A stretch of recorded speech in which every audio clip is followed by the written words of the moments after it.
বিশ্ব রাজনীতির মাঠে হঠাৎ করেই যেন বিশাল এক ঝড় উঠল। এতদিন যারা বাংলাদেশকে পকেটে পুরে রাখার স্বপ্ন দেখত, সেই ভারতকে এবার একেবারেই ছুড়ে ফেললেন ডোনাল্ড ট্রাম্প। আর এই পুরো ঝামেলার মূলে রয়েছে এখন বাংলাদেশ। যুক্তরাষ্ট্রের ১ নম্বর শত্রু যেদি ইরান যখনই বাংলাদেশের দিকে বন্ধুত্বের হাত বাড়িয়েছে, ঠিক তখনই মাথা খারাপ হয়ে গেছে ট্রাম্পের। যে ইরানকে খেদিয়ে প্রধানমন্ত্রী তারেক রহমানকে যে কোনো মূল্যে পটাতে চাইছে খোদ যুক্তরাষ্ট্র। আর এই দুই মহাশত্রু টানাটানির মাঝখানে পড়ে একেবারে কপাল পুড়ে ছাই হয়ে গেছে ভারতের। দিল্লির দাদাবাবুদের এখন রীতিমতো কাদো কাদো অবস্থা। হঠাৎ কি এমন ঘটল তারেক রহমানকে নিয়ে? এত কাড়াকাড়ি শুরু হলো বিশ্বমোড়লদের? কি এমন গোপন ছক কষেছেন ট্রাম্প, যার জন্য ভারতকে এক নিমিষেই সরিয়ে দেওয়া হলো? বিতর্কিত ফারাক্কা বাঁধ নির্মাণ করে একসময় বাংলাদেশকে এক মহা বিপদে ফেলেছিল ভারত। এই বাঁধের করাল গ্রাসে এপারে ধীরে ধীরে শুকিয়ে গেছে প্রমত্তা পদ্মা, যা গত ৫০ বছর ধরে হয়ে আছে এদেশের মানুষের বুকে এক গভীর দীর্ঘশ্বাস। তবে এবার সেই ঐতিহাসিক দুঃখ ঘুচিয়ে এক দূরদর্শী উদ্যোগ নিয়েছে বর্তমান সরকার। প্রায় ৩৩,৫০০ কোটি টাকা ব্যয়ে পদ্মা নদীতে নির্মাণ করা হবে বহুল প্রতীক্ষিত পদ্মা ব্যারেজ। সুদিন ফিরতে শুরু করেছে বাংলাদেশের রফতানি খাতে। সবকিছু পরিকল্পনা অনুযায়ী চললে তারেক রহমানের নতুন বাংলাদেশে রফতানি খাতে আলো আসবেই। কেন বলছে দর্শক? সুখবর হলো, দেশের সামগ্রিক রফতানি আয় কিছুটা চাপ থাকলেও ২০২৫-২৬ অর্থ বছরে একটি ব্যতিক্রমী চিত্র দেখা গেছে। আর এই ক্ষেত্রে সবচেয়ে বড় ভূমিকা রেখেছে চীন। কিভাবে? চলুন জেনে নেই। সবার অজান্তে বঙ্গোপসাগরের পানি নিচে থাকা বাংলাদেশের বিলিয়ন বিলিয়ন ডলারের তেল গ্যাস অবিশ্বাস্য উপায়ে লুট করে নিয়ে যাচ্ছে ভারত। এক ফোঁটা রক্তপাত না ঘটিয়ে, কোনো কামানের গোলা না ছড়ে সম্পূর্ণ নীরব উপায়ে বাংলাদেশ থেকে পাচার হয়ে যাচ্ছে এসব মূল্যবান প্রাকৃতিক সম্পদ। আর এই চুরির গোপন নকশা এত বছর পর ফাঁস করে দিল চীন।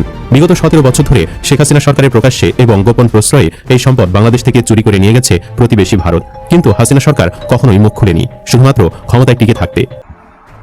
আসসালামু আলাইকুম প্রিয় দর্শক, নতুন একটা ভিডিওতে সবাইকে স্বাগত। তো ইতিমধ্যে আপনারা অনেকগুলো ভিডিওর অংশবিশেষ দেখেছেন। তো দেখে নিশ্চয়ই বুঝতে পেরেছেন যে ভিডিওটা আসলে কতটা গুরুত্বপূর্ণ এবং আকর্ষণীয় হতে চলেছে। তো চলুন কথা না বাড়িয়ে সম্পূর্ণ ভিডিওটা দেখে আসি। দেখার আগে বলবো, যারা আমাদের চ্যানেলটি এখনও পর্যন্ত সাবস্ক্রাইব করেনি, দয়া করে সাবস্ক্রাইব করে দিন। যারা ইতিমধ্যে সাবস্ক্রাইব করে দিয়েছেন তাদের অসংখ্য ধন্যবাদ। তো প্রিয় দর্শক, চলুন কথা না বাড়িয়ে একটি লাইক দিয়ে সম্পূর্ণ ভিডিওটা দেখে আসি। বিশ্ব রাজনীতির মাঠে হঠাৎ করেই যেন বিশাল এক ঝড় উঠল। এতদিন যারা বাংলাদেশকে পকেটে পুরে রাখার স্বপ্ন দেখত, সেই ভারতকে এবার একেবারেই ছুড়ে ফেললেন ডোনাল্ড ট্রাম্প। আর এই পুরো ঝামেলার মূলে রয়েছে এখন বাংলাদেশ। যুক্তরাষ্ট্রের ১ নম্বর শত্রু যেদি ইরান যখনই বাংলাদেশের দিকে বন্ধুত্বের হাত বাড়িয়েছে, ঠিক তখনই মাথা খারাপ হয়ে গেছে ট্রাম্পের। যে ইরানকে খেদিয়ে প্রধানমন্ত্রী তারেক রহমানকে যে কোনো মূল্যে পটাতে চাইছে খোদ যুক্তরাষ্ট্র। আর এই দুই মহাশত্রু টানাটানির মাঝখানে পড়ে একেবারে কপাল পুড়ে ছাই হয়ে গেছে ভারতের। দিল্লির দাদাবাবুদের এখন রীতিমতো কাদো কাদো অবস্থা। হঠাৎ কি এমন ঘটল তারেক রহমানকে নিয়ে? এত কাড়াকাড়ি শুরু হলো বিশ্বমোড়লদের? কি এমন গোপন ছক কষেছেন ট্রাম্প, যার জন্য ভারতকে এক নিমিষেই সরিয়ে দেওয়া হলো? ভেতরের এই চাঞ্চল্যকর খবর জানলে সবার চোখ কপালে উঠবে। একটা সময় ছিল যখন ওয়াশিংটন যে কোনো কাজ করতে গেলে দিল্লির দিকে তাকিয়ে থাকতো। বাংলাদেশকে কন্ট্রোল করার জন্য যুক্তরাষ্ট্রের চোখে সবসময় পড়া থাকতো ভারতের চশমা। মূলত চীনকে আটকাতে এশিয়ার ট্রাম্প প্রশাসনের অত্যন্ত মজবুত খুঁটির দরকার ছিল। আরও এই সুযোগটা দারুণভাবে কাজে লাগিয়ে মোদী সরকার পুরো দক্ষিণ এশিয়ায় নিজেদের দাদাগিরি কায়েম করে রেখেছিল। যুক্তরাষ্ট্র বোকার মতো ভারতকে অন্ধবিশ্বাসের মতো বাংলাদেশের সব দায়িত্ব দিল্লির হাতে ছেড়ে দিয়ে নিশ্চিন্তেই বসেছিলেন। ওয়াশিংটনকে বুঝিয়ে সুঝিয়ে দিল্লি সবসময় এই অঞ্চলে নিজেদের মাতব্বরি চালানোর লাইসেন্সটা আদায় করে নিয়েছিল। মোদী প্রশাসনের একটাই যুক্তি, যে অঞ্চলে সবকিছু ঠিকঠাক রাখা তাদের নিজেদের নিরাপত্তার জন্যই জরুরি। আর সেই কথাই গলে গিয়ে যুক্তরাষ্ট্রের বাঘা বাঘা কর্তারাও দিল্লির এই ছড়ি ঘোরানো হাসি মুখে মেনে নিয়েছিল। কিন্তু ২৪-এর ঐতিহাসিক গণ অভ্যুত্থানের পর হঠাৎ করে পাশা যেন উল্টে যায়। এই ঘটনার পর ওয়াশিংটনের চোখ পুরোপুরিভাবেই খুলে যায়। তারা খুব ভালো করে বুঝতে পারে ভারতের উপর ভরসা করে তারা বাংলাদেশের মানুষের আসল মন বুঝতে চরম ব্যর্থ হয়েছে। অন্যদিকে শেখ হাসিনা সরকারের পতনের পর ভারতীয় অঞ্চলে তাদের সবচেয়ে বিশ্বস্ত খুঁটি হারিয়ে ফেলে। দিল্লির প্রভাব একেবারে তলানিতে গিয়ে ঠেকে। ঠিক ওই সময়ে যুক্তরাষ্ট্র ঠিকমতো বুঝে উঠতে পারছিল না কিভাবে নতুন বাংলাদেশের সাথে তাল মেলাবে। সাউথ ব্লকের এই চরম অসহায় অবস্থা রাজনীতির মাঠে বিশাল শূন্যতা তৈরি করে। আর ঠিক এই ফাঁকা জায়গায় সুযোগ নিয়ে মাঠে সরাসরি এন্ট্রি নেয় তেজি ইরান। বাংলাদেশের সাধারণ মানুষ ইরানকে ভীষণ পছন্দ করে। এই সেন্টিমেন্ট কাজে লাগিয়ে ইরান খুব সহজেই নতুন বাংলাদেশের সাথে সম্পর্ক গভীর করার নতুন ফাঁদ পাততে শুরু করে। কিন্তু ইরান যখনই তারেক সরকারের দিকে বন্ধুত্বের উষ্ণ হাত বাড়ালো, ঠিক তখনই হোয়াইট হাউসের কর্তাদের ঘুম যেন হারাম হয়ে যায়। ট্রাম্প প্রশাসন খুব ভালো করে বুঝতে পারে ভারতের উপর ভরসা করে বসে থাকলে বাংলাদেশ পুরোপুরি যেদি ইরানের পকেটে চলে যাবে। কারণ ভারত এখন আর এই অঞ্চলে কোনো কাজের খেলোয়াড় নয়। তাই দেরি না করে মোদী প্রশাসনকে একেবারে ছুড়ে ফেলে সরাসরি মাঠে নামেন ট্রাম্প। এতদিন যে ভারতকে যুক্তরাষ্ট্রের সবচেয়ে বিশ্বস্ত পাহারাদার মনে করা হতো, সেই ভারতের হাত থেকে এক নিমিষে বাংলাদেশের চাবি ছিনিয়ে নেওয়া হলো। ভারতকে পুরোপুরি মাইনাস করার পর তারেক সাহেবকে খুশি করতে ট্রাম্প প্রশাসন একের পর এক চমক দেখাতে শুরু করে। ইরান যেন যেন কোনোভাবেই ভেতরে ঢুকতে না পারে সেজন্য তড়িঘড়ি করে বিশাল এক বাণিজ্য চুক্তির ভিত গড়ে তোলে খোদ যুক্তরাষ্ট্র। এরপর তারেক রহমান ক্ষমতায় আসার পর সেই চুক্তি আরো বড় আকার ধারণ করে। বিমান বাংলাদেশ এয়ারলাইন্সের সাথে বোয়িং কোম্পানি প্রায় 45,500 কোটি টাকা 14টি অত্যাধুনিক উড়োজাহাজ কেনার মেগা চুক্তি হয়ে যায় দ্রুত।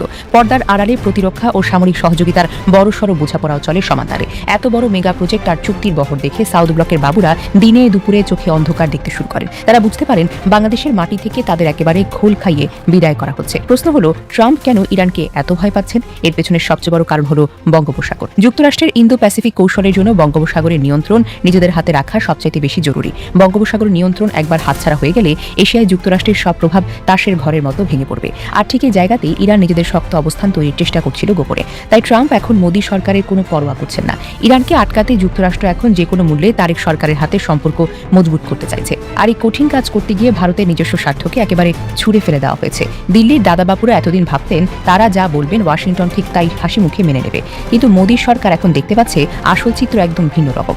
এমনকি রোহিঙ্গা সংকটের মতো মিয়ানমার সীমান্তের সবচেয়ে জটিল ইস্যুতেও যুক্তরাষ্ট্র এখন ভারতের নিজস্ব নিরাপত্তার কথা একটুও ভাবছে না। মোদী প্রশাসনের সব কথাকে রীতিমতো বুড়ো আঙুল দেখিয়ে সরাসরি ঢাকার পাশে দাঁড়িয়েছে ওয়াশিংটন, কেবল তার নিজের স্বার্থে। ভারতকে যে সত্যিই ছুঁড়ে ফেলা হয়েছে তার সবচেয়ে বড় প্রমাণ হলো ঢাকায় নিযুক্ত যুক্তরাষ্ট্রের রাষ্ট্রদূতের বর্তমান ভূমিকা। ব্রেন্ট ক্রিসেন্টন এখন আর শুধু এসি রুমে বসে চিঠি চালাচালি করছেন না, সেই সঙ্গে এই রাষ্ট্রদূত এখন আর শুধু ঢাকাতেও সীমাবদ্ধ নেই। বাংলাদেশের আসল অবস্থা এবং সরাসরি মানুষের পালস বুঝতে হলে তিনি এখন চট্টগ্রাম, রাজশাহী কিংবা সিলেটে ছুটে বেড়াচ্ছেন। সাধারণ মানুষের সাথে মিশে তিনি বাংলাদেশের নারী নক্ষত্র বোঝার চেষ্টা করছেন, যা আগের কোনো রাষ্ট্রদূত এভাবে করেনি। অন্যদিকে মোদী প্রশাসনকে এখানে কোনো পাত্তাই দেওয়া হচ্ছে না। যুক্তরাষ্ট্র সরাসরি তারেক সরকারের সাথে সব ধরনের কাজ সেরে ফেলেছে, যা ভারতের জন্য চরম অপমান। নতুন এই বন্ধুত্বের রেশ শুধু রাষ্ট্রদূত পর্যায়ে আটকে নেই, বরং একেবারে সরাসরি শীর্ষ পর্যায়ে পৌঁছে গেছে দারুণভাবে। যুক্তরাষ্ট্রের 250তম ঐতিহাসিক স্বাধীনতা দিবস উপলক্ষে ডোনাল্ড ট্রাম্পকে অত্যন্ত উষ্ণ শুভেচ্ছা অভিনন্দন জানিয়েছেন প্রধানমন্ত্রী তারেক রহমান। শুভেচ্ছা বার্তায় যুক্তরাষ্ট্রের মূল্যবোধ ও আত্মত্যাগকে বিশ্বের জন্য দারুণ অনুপ্রেরণা হিসেবে উল্লেখ করা হয়েছে। সোজা কথায়, মোদী প্রশাসনকে সম্পূর্ণ অন্ধকারে রেখে ট্রাম্প প্রশাসন আর তারেক রহমানের নিজেদের মতো করে নতুন ছক বসেছে। এই দুই দেশের মধ্যে যে মাখামাখি শুরু হয়েছে তা দেখে সাউথ ব্লকের কর্তাদের রীতিমতো মাথা ঘোরার জোগাড় হয়েছে। তবে এই গল্পের শেষ কিন্তু এখানেই নয়। বাহিরে থেকে দেখলে মনে হতে পারে এসব মেগা প্রজেক্ট তারেক সরকারের জন্য বিশাল এক সুযোগ, কিন্তু ভেতরের খবর হলো বাংলাদেশ এখন এক মহাবিপদের মুখে এসে দাঁড়িয়েছে। কারণ ডোনাল্ড ট্রাম্প নিজেদের স্বার্থের জন্য যে কোনো কিছু করতে পারেন। তারেক সাহেব যদি ট্রাম্পের বোয়িং চুক্তি আর মেগা প্রজেক্টের ফাঁদে পা দিয়ে যুক্তরাষ্ট্রের দিকে বেশি ঝুঁকে পড়েন, তবে ইরান মোটেও চুপ করে বসে থাকবেন না। তাই পুরো বিষয়টি চরম বেইমানি হিসেবে দেখবে এবং বাংলাদেশের বিরুদ্ধে কঠোর অবস্থান নিতে বাধ্য হবে, যা বাংলাদেশের জন্য ভয়ঙ্কর। কারণ ইরান আর যুক্তরাষ্ট্র হলো একে অপরের চরম মহাশত্রু। আবার বর্তমান সরকার যদি ইরানকে খুশি করতে যায়, তবে ট্রাম্প প্রশাসনও বাংলাদেশকে শান্তিতে থাকতে দেবে না। তারা সব ধরনের চুক্তি বাতিল করে উল্টো চরম বিপদে ফেলে দেবে। অর্থাৎ ইরান এবং যুক্তরাষ্ট্রের এই রেশারেশির মাঝখানে পড়ে বাংলাদেশ আক্ষরিক অর্থেই খাদের কিনারায় দাঁড়িয়ে আছে। প্রধানমন্ত্রী তারেক রহমান এখন কোন দিকে যাবেন তা নিয়ে হয়তো রীতিমতো হিমশিম খাচ্ছেন। দুই মহাশত্রুর মাঝখানে ব্যালেন্স করা এখন বর্তমান সরকারের জন্য একটি বড় চ্যালেঞ্জ হয়ে দাঁড়িয়েছে। একটু ভুল হলেই দেশের কপাল একেবারে পুড়ে ছাই হয়ে যাবে, যেমনটা আজ ভারতের ক্ষেত্রে হচ্ছে। ট্রাম্প প্রশাসন তো মোদী সরকারকে রীতিমতো নাচিয়ে ছাড়ছে। এ কারণেই দিল্লির সাউথ ব্লকে এখন রীতিমতো শোকের ছায়া নেমে এসেছে। এতদিন যারা বাংলাদেশকে নিজেদের হাতের পুতুল মনে করত, আজ হাড়ে হাড়ে টের পাচ্ছে আসল বাস্তবতা। ইরান আর যুক্তরাষ্ট্রের এই ভয়ঙ্কর লড়াইয়ের মাঝে পড়ে ভারতের অবস্থা এখন একেবারেই দিশেহারা। ভারতের সব মাতব্বরই একেবারে চুপসে গেছে ঠিকই, কিন্তু দিন শেষে তারেক সরকারের সামনের রাস্তাও মোটেও ফুলে বিছানো নয়। বাংলাদেশ এখন আর কোনো বিদেশি শক্তির পকেটে থাকা দেশ নয়, কিন্তু দুই মহাশত্রুর এই মারাত্মক রেশারেশি তারেক সাহেবকে কঠিন এক পরীক্ষার মুখে ফেলে দিয়েছে। বিশ্ব রাজনীতিতে চিরস্থায়ী বন্ধু বলে কিছু নেই, বরং আছে চিরস্থায়ী স্বার্থ। তাই ট্রাম্পের মেগা চুক্তির মোহে পড়ে চোখ বন্ধ করে সিদ্ধান্ত নেওয়ার কোনো সুযোগ এখন আর নেই। বর্তমান সরকারকে প্রতিটি পা ফেলতে হবে খুব মেপে মেপে, কারণ যে কোনো একদিকে বেশি ঝুঁকে পড়লে যদি ইরান আর যুক্তরাষ্ট্র কেউই ছেড়ে কথা বলবে না। একটু ভুল হলেই ভারতের মতো আমাদেরও চরম বিপদে পড়তে হবে। তাই অত্যন্ত সাবধানে পা ফেলে বাংলাদেশ কিভাবে নিজেদের রক্ষা করবে সেটি এখন সবচেয়ে বড় দেখার বিষয়। বিতর্কিত ফারাক্কা বাঁধ নির্মাণ করে একসময় বাংলাদেশকে এক মহা বিপদে ফেলেছিল ভারত। এই বাঁধের করাল গ্রাসে এপারে ধীরে ধীরে শুকিয়ে গেছে প্রমত্তা পদ্মা, যা গত 50 বছর ধরে হয়ে আছে এদেশের মানুষের বুকে এক গভীর দীর্ঘশ্বাস। তবে এবার সেই ঐতিহাসিক দুঃখ ঘুচিয়ে এক দূরদর্শী উদ্যোগ নিয়েছে বর্তমান সরকার। প্রায় 33,500 কোটি টাকা ব্যয়ে পদ্মা নদীতে নির্মাণ করা হবে বহুল প্রতীক্ষিত পদ্মা ব্যারেজ। প্রধানমন্ত্রী তারেক রহমানের নির্বাচনী অঙ্গীকার এই প্রকল্প। বিশাল এই মেগা প্রকল্প বাস্তবায়িত হলে লাভবান হবে দেশের কোটি কোটি মানুষ। গুরুত্বপূর্ণ পরিবর্তন আসবে দক্ষিণ পশ্চিমাঞ্চলের পানি ব্যবস্থাপনায়। আর প্রতি বছর দেশের অর্থনীতিতে যুক্ত হবে প্রায় 8,000 কোটি টাকার অর্থনৈতিক সুবিধা। এই বুধবারই চূড়ান্ত অনুমোদনের জন্য একনেকে তোলা হতে পারে প্রকল্পটি। দর্শক, ইতিহাস ঘাঁটলে দেখা যায় 1961-62 সালের দিকে ভারতের পশ্চিমবঙ্গ রাজ্যের মুর্শিদাবাদ জেলায় গঙ্গা নদীর উপরে ফারাক্কা বাঁধ নির্মাণের কাজ শুরু হয়। দীর্ঘ 1 দশক পর 1975 সালে এটি চূড়ান্তভাবে চালু করা হয়। এই বাঁধটি বাংলাদেশ ভারত সীমান্ত থেকে উজানে মাত্র 16 থেকে 18 কিলোমিটার দূরে অবস্থিত। ফারাক্কা বাঁধ যখন নির্মাণ করা হয় তখন হয়তো অনেকেই আন্দাজ করতে পারেননি এর পরিণতি কতটা ভয়াবহ হতে পারে। প্রমত্তা পদ্মা, যার বুক চিরে একসময় বয়ে যেত অকুল জলরাশি, সেই পদ্মার যৌবন কাটতে শুরু করে এই ফারাক্কা। শুষ্ক মৌসুম এলেই ভারতে পানি আটকে দেওয়ার কারণে এপারে পানির প্রবাহ কমতে কমতে একসময় তার তলানিতে এসে থাকে। একসময়ের 70,000 কিউসেক পানি প্রবাহ নেমে আসে মাত্র 20,000 কিউসেকে। নদী শুকিয়ে খাঁ খাঁ করতে শুরু করে, আর তার সাথে সাথে শুকিয়ে যেতে থাকে পদ্মার সাথে সংযুক্ত থাকা আরও ডজন খানেক নদী। এই তীব্র পানির সংকটে দেশের দক্ষিণ পশ্চিমাঞ্চলের কৃষি, মৎস্য আর নৌ চলাচল এক প্রকার স্থবির হয়ে পড়ে। শুধু তাই নয়, মিঠা পানির প্রবাহ আশঙ্কাজনকভাবে কমে যাওয়ায় সমুদ্রের নোনা জল এসে গ্রাস করতে শুরু করে সুন্দরবন সহ বিস্তীর্ণ উপকূলীয় এলাকাকে। দীর্ঘ কয়েক দশক ধরে এই সংকটকে নিয়তি হিসেবেই মেনে নিয়েছিল এই অঞ্চলের কোটি কোটি মানুষ। কিন্তু প্রবাদ আছে না, মেঘ দেখে কেউ করিস নে ভয়, আড়ালে তার সূর্য হাসে। বাংলাদেশের সেই ঐতিহাসিক দুঃখ ঘোচাতেই এবার এক বিশাল মহাপরিকল্পনা নিয়ে মাঠে নেমেছে বর্তমান সরকার, যার নাম পদ্মা ব্যারেজ প্রকল্প। ভাবছেন এটা একদম নতুন কোনো ভাবনা? মোটেও না।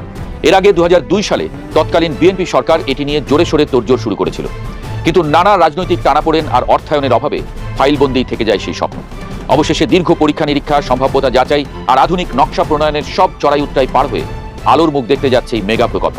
পরিকল্পনা অনুযায়ী রাজবাড়ীর পাংশা উপজেলায় পদ্মা নদীর উপর নির্মাণ করা হবে 2.1 কিলোমিটার দীর্ঘ এই মূল ব্যারেজ বা বাঁধ।